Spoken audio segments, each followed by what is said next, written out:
సినీ ఇండస్ట్రీలో చాలామంది సెలబ్రిటీస్ ఒక పక్క స్టార్స్గా కొనసాగుతూనే మరో పక్క కమర్షియల్ యాడ్స్ చేస్తూ రెండు చేతుల డబ్బులను సంపాదిస్తుంటారు. అలాగే మరికొందరు అయితే పలు వ్యాపార రంగాల్లోకి అడుగు పెడుతూ తమదైన శైలిలో దూసుకుపోతున్నారు. ఇప్పటికే Mahesh Babu AMB cinemas, Allu Arjun AAA cinemas, Vijay Deverakonda AVD cinemas వంటి మల్టీప్లెక్స్ బిజినెస్లోకి అడుగుపెట్టిన సంగతి తెలిసిందే. అయితే తాజాగా ఇప్పుడు మరో స్టార్ హీరో కూడా ఇదే బాటలో నడుస్తున్నారు. ఆయన కూడా త్వరలోనే మల్టీప్లెక్స్ బిజినెస్లోకి ఎంట్రీ ఇవ్వనున్నట్లు సినీ వర్గాల్లో టాక్ వినిపిస్తోంది.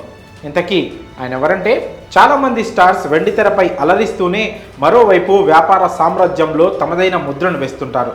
ఇప్పటికీ పలువురు స్టార్స్ బిజినెస్లో సక్సెస్ఫుల్గా దూసుకుపోతున్న తరుణంలో తాజాగా మరో స్టార్ హీరో కూడా ఈ వ్యాపార రంగంలోకి అడుగు పెడుతున్నారు. ఆయనే మాస్ మహారాజా రవితేజ. ఈయన కోసం తెలుగు ప్రేక్షకులకు పరిచయం చేయాల్సిన అవసరం లేదు. ఆయన ఎటువంటి సినీ బ్యాక్గ్రౌండ్ లేకుండానే ఇండస్ట్రీలోకి అడుగుపెట్టారు. అలా తన కెరియర్ ఆరంభంలోనే ఎన్నో సినిమాల్లో చిన్న చిన్న పాత్రలు నటించిన రవితేజ నేడు స్టార్ హీరోగా ఎదిగారు. ఈ క్రమంలోనే ఎన్నో అద్భుతమైన చిత్రాల్లో నటించి మంచి హిట్లను అందుకున్నారు. ఇకపోతే రవితేజ ఎక్కువగా సినిమాల్లో తప్ప ఇతర విషయాలపై అంతగా దృష్టి పెట్టడు. అలాగే ఇప్పటి వరకు ఆయన సినిమాల్లో నటించి ఆదాయాన్ని సంపాదించడం తప్ప ఇతర బిజినెస్లలో కూడా కొనసాగలేదు.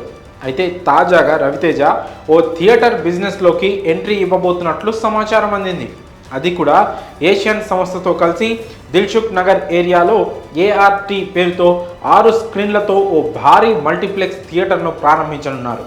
కాగా ఈ మల్టీప్లెక్స్ థియేటర్ను మరికొద్ది రోజుల్లోనే ప్రారంభించబోతున్నట్లు సమాచారం. ఇలా ఇంతకాలం పాటు కేవలం సినిమాల్లో నటిస్తూనే ఆదాయాన్ని సంపాదించిన రవితేజ థియేటర్ బిజినెస్లోకి కూడా ఎంట్రీ ఇవ్వబోతున్నట్లు టాక్ నడుస్తోంది. కాగా రవితేజ ఇటీవలే ఈగల్ సినిమాతో ప్రేక్షకుల ముందుకు వచ్చిన విషయం తెలిసిందే. ఈ సినిమాను దర్శకుడు కార్తిక్ ఘట్టమనేని తెరకెక్కించారు. ఇందులో అనుపమ పరమేశ్వరన్, కావ్య థాపర్ హీరోయిన్లుగా నటించారు. ఇక భారీ అంచనాల నడుమ విడుదలైన ఈగల్ సినిమా కలెక్షన్స్ పరంగా దూసుకుపోయింది. ఇదిలా ఉంటే ప్రస్తుతం రవితేజ మిస్టర్ బచ్చన్ అనే సినిమాలో హీరోగా నటిస్తున్నాడు. ఈ మూవీ షూటింగ్ ఫుల్ స్పీడ్గా జరుగుతోంది. మరి త్వరలో రవితేజ కూడా బిజినెస్లోకి ఎంట్రీ ఇవ్వబోతున్నారనే వార్తపై మీ అభిప్రాయాలను కామెంట్స్ రూపంలో తెలియజేయండి.